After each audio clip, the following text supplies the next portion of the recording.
Bienvenue à toutes et à tous pour ce cercle de méditation Méditaro numéro 2. C'est un rendez-vous que je vous propose de faire avec moi environ tous les 15 jours. Donc petit rappel sur ces cercles de méditation Méditaro. Ce sont des enseignements qui me sont inspirés par les cartes du tarot, tout simplement. Donc le protocole, c'est une méditation d'environ 10 minutes. Donc cette méditation est inspirée par la tradition zen, la méditation zen que j'ai appris. Ensuite, il y a le message proprement dit. Et puis nous terminons par une courte méditation. Et voilà, c'est tout. Si vous avez des questions par rapport à la pratique elle-même, j'y répondrai bien volontiers. Et je pourrais faire également d'autres vidéos sur la pratique de méditation, mais disons que cette vidéo n'est pas le lieu, j'ai envie de dire, où je vais vous enseigner comment méditer. Faites pour le mieux, et ce sera parfait au moment où vous le ferez. C'est que vous devez le faire comme ça, et il faut l'accepter. Et puis ensuite, vous pourrez progresser d'une manière ou d'une autre à votre convenance. Eh bien écoutez, ce que je vous propose, c'est de nous retrouver tout de suite après l'introduction. À tout de suite. Bienvenue. Vous entrez dans le cercle de méditation Éric Bachet.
Aujourd'hui, nous allons parler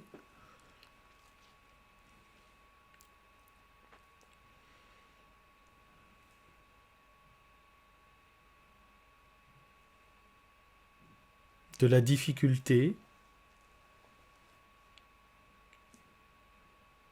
que vous pouvez ressentir quelquefois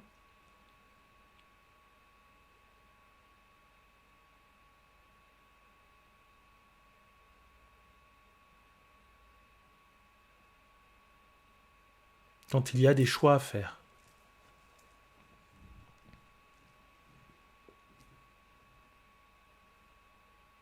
Quelquefois, nous avons trop de choix.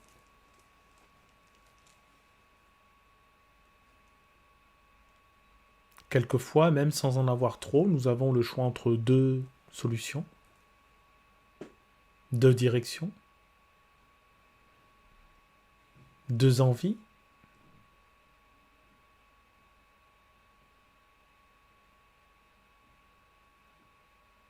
Et pourtant, nous n'arrivons pas à nous décider.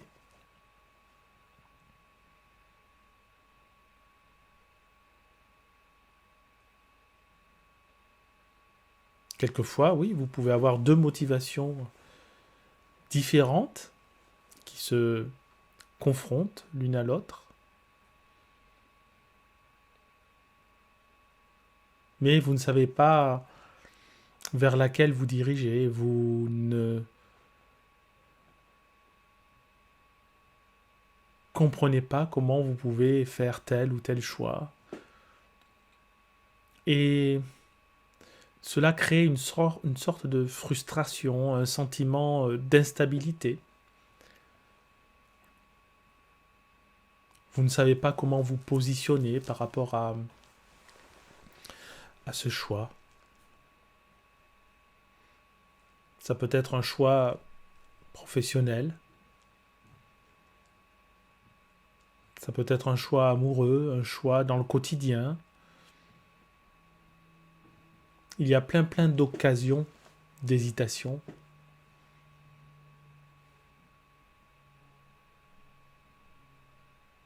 Parce que la vie nous offre de multiples possibilités de direction.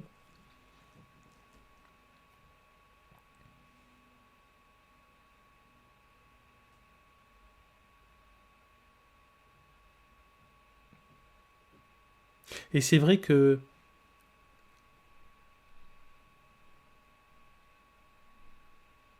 sur le plan professionnel, par exemple,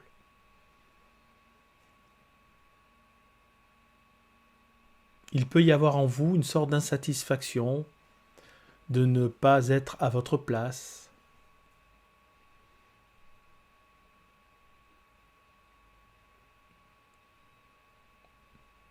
de ne pas aimer ce que vous faites, pour parler plus simplement.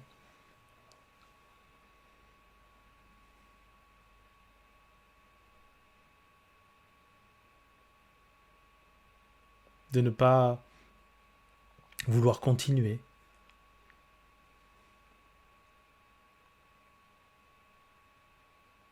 Et puis vous pensez à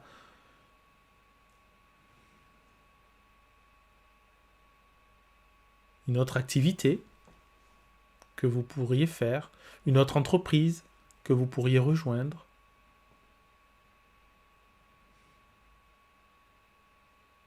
Vous voulez vous mettre à votre compte, par exemple, en auto-entrepreneur, mais vous ne savez pas dans quelle direction ou vous hésitez.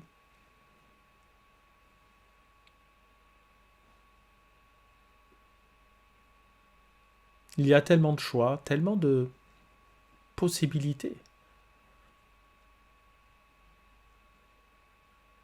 tellement d'envie.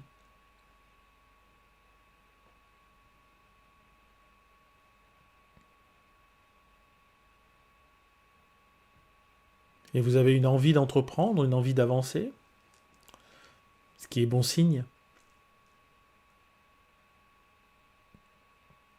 Mais vous n'avancez pas, faute de prise de décision, faute de détermination. C'est pas facile. C'est pas facile, la détermination.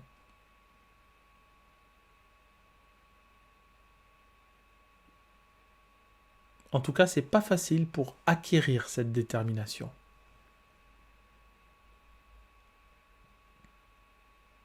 Parce qu'effectivement, une fois que le choix est fait, et que vous avez cette détermination, la détermination suffisante en tout cas, l'action se fait. Donc c'est déjà la pensée qui règle nos actions.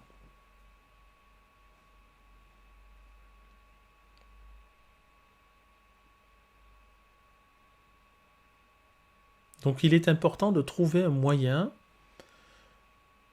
qui puisse vous permettre de moins hésiter, d'être moins indécis,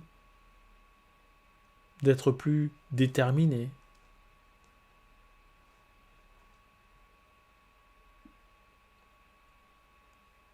C'est vrai que quelquefois nous avons plusieurs options.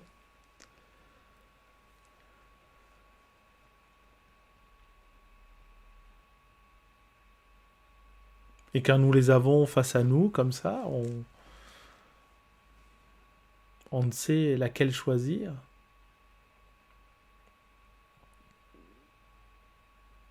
Moi le premier.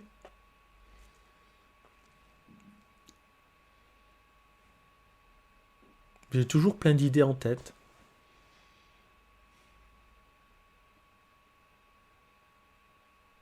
Et quelquefois, comme vous, j'ai trop d'idées. Je ne sais pas comment m'en sortir. Et encore une fois, cela peut créer une sorte de frustration, un malaise. Vous savez, comme quand on n'est pas bien assis sur un siège, on est là, on dodeline.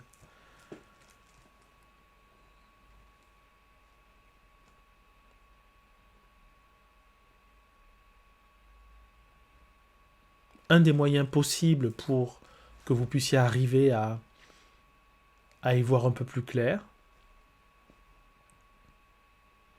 c'est de confronter vos idées. Confrontez vos choix, tout simplement. C'est-à-dire qu'il faut sous-peser le pour et le contre de chaque cas possible.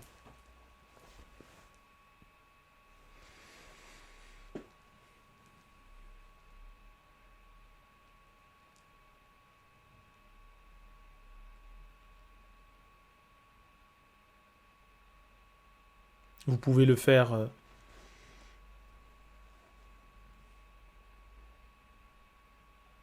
de manière directe, intellectuellement, par la pensée uniquement. Et puis vous pouvez écrire, retranscrire vos pensées en faisant une colonne pour, une colonne contre.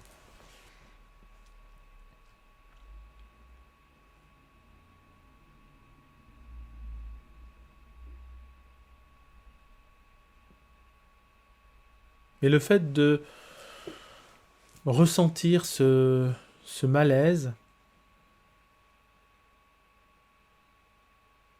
ne vous sert à rien en fait. Bon, ben voilà, on n'est pas bien, on ne sait pas trop comment faire, on ne sait pas que faire. Ok, mais c'est à ce moment-là qu'il faut agir. C'est à ce moment-là qu'il faut vous dire bon, ok, d'accord, je suis un peu perdu dans mes choix, un peu perdu dans mes envies.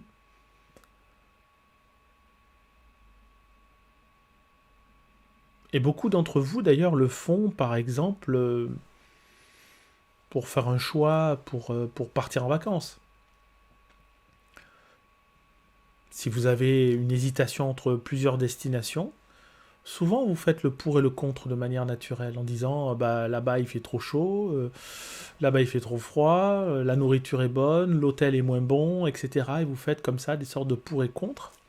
La distance, la durée, le prix. Et puis vous arrivez à trancher. Vous faites la bonne chose, c'est juste que vous ne pensez pas forcément à l'appliquer à des hésitations plus vastes, plus grandes, et avec des enjeux peut-être plus importants, cela vous paralyse ou tout simplement vous n'y pensez pas. Et pourtant, c'est la même mécanique.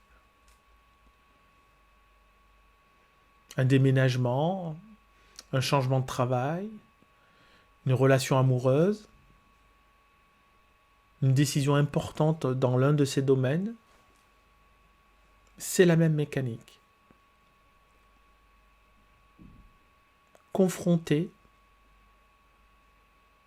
ces choix entre eux, percutez-les entre eux.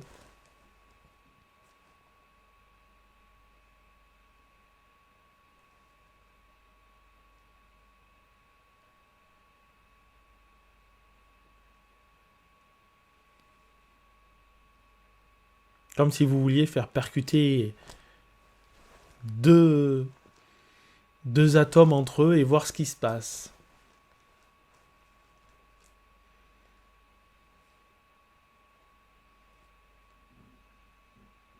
Confronter toutes ces hésitations, peu importe leur nombre,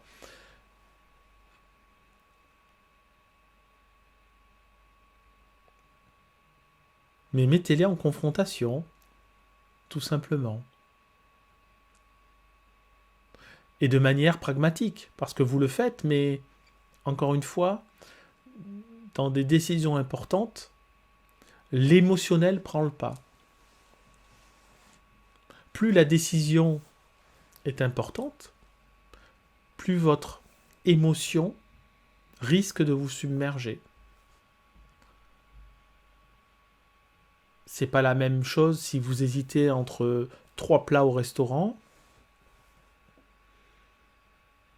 ou si vous hésitez entre 3 destinations de vie. Vous savez que vous ne pouvez pas rester là où vous êtes, vous avez envie de changer de vie, de changer de lieu de vie, et vous ne savez pas où aller. Et là, vous sentez bien qu'il y a une implication qui est puissante, qui est forte, qui aura des conséquences. Lourdes, peut-être.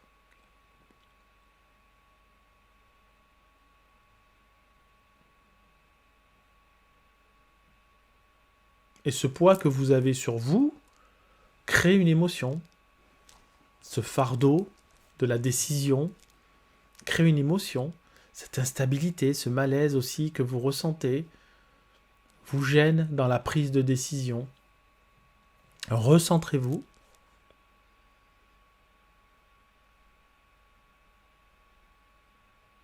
Et faites combattre ces différentes options, ces différentes envies, ces différents lieux.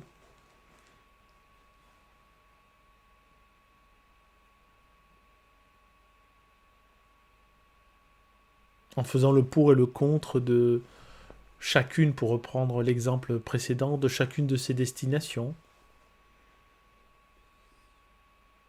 Telle ville contre telle ville, qui l'emporte sur tel plan. Sur le plan, par exemple, de la vie. Est-ce que la vie est plus chère dans telle ville ou telle ville ? Vous faites la même chose entre l'autre ville, et s'il y a trois villes, vous faites la même chose entre les 2 autres villes. Voilà, vous créez un triangle comme ça.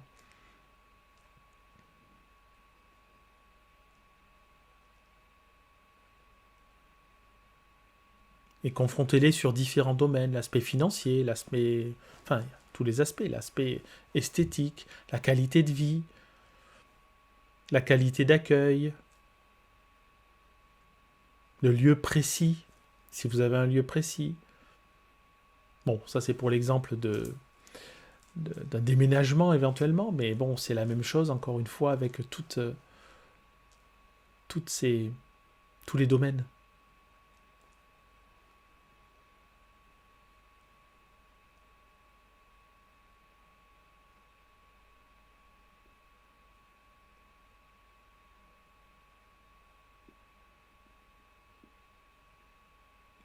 L'idée principale de cet enseignement, c'est ne pas hésiter à confronter vos différentes idées, ne pas hésiter à confronter vos différents choix, ne pas hésiter à confronter vos différentes hésitations.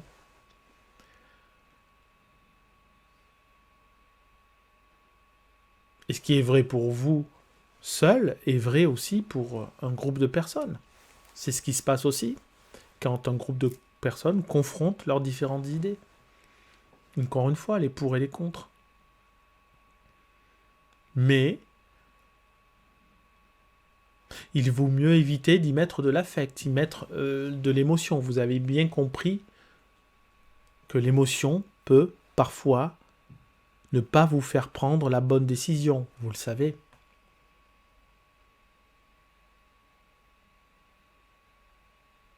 C'est pour ça qu'il est important d'agir de manière pragmatique. C'est pour ça que je vous parle de colonne de pour, de colonne de contre.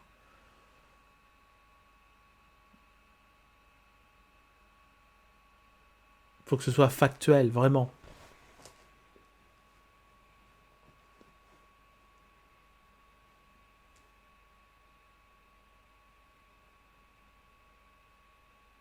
Alors peut-être effectivement pour certains je ne vous apprends rien, et tant mieux.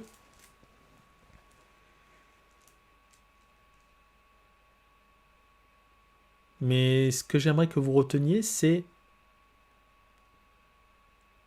le faire. Le savoir, c'est bien, mais le faire, c'est mieux. C'est le faire qui vous met en action. C'est le faire qui vous permet de changer votre vie. Si vous ne faites rien, il ne se passe rien. Donc vous pouvez savoir comment faire, mais ne pas le faire. Donc faites-le. C'est un petit peu le cœur du message. Faire, même si c'est difficile, confronter ses idées, confronter ses propres idées. Parce qu'il y a beaucoup de décisions que nous prenons comme ça à la volée. On fait un petit peu ce travail-là, mais un peu trop rapidement.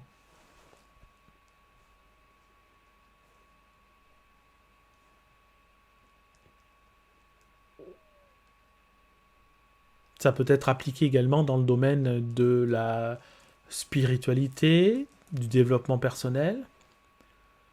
Vous aimeriez vous diriger vers quelque chose qui vous grandisse, qui vous fasse évoluer de manière favorable dans votre vie. Et vous ne savez pas dans quelle direction aller.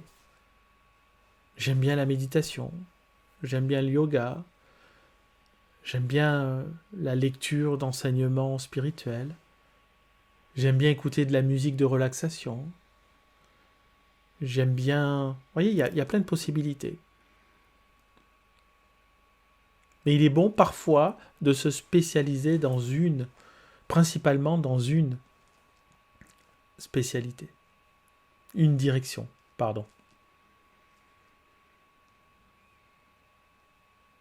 Mais pour cela, il faut avoir une certaine détermination et avoir pris une décision. Et cette décision se prend dans les cas où vous hésitez grandement, puisqu'il s'agit de ça, d'hésitation, de ne pas savoir choisir. Eh bien, ça se fait en entrechoquant.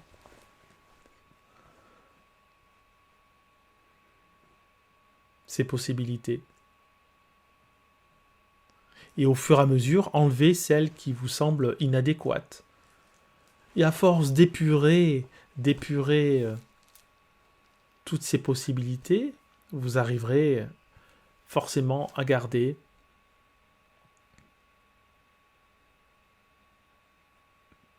une dernière possibilité qui sera la bonne. Tout simplement. Tout simplement. À force d'épurer,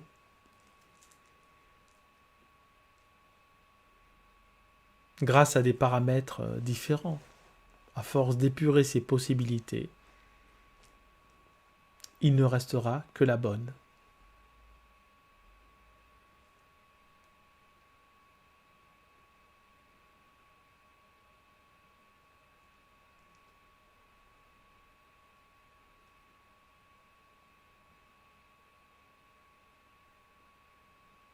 Épurez tous ces choix possibles pour qu'il n'en reste qu'un. Épurez tous ces choix possibles pour qu'il n'en reste qu'un.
À présent, vous sortez du cercle de méditation et son énergie vous accompagne.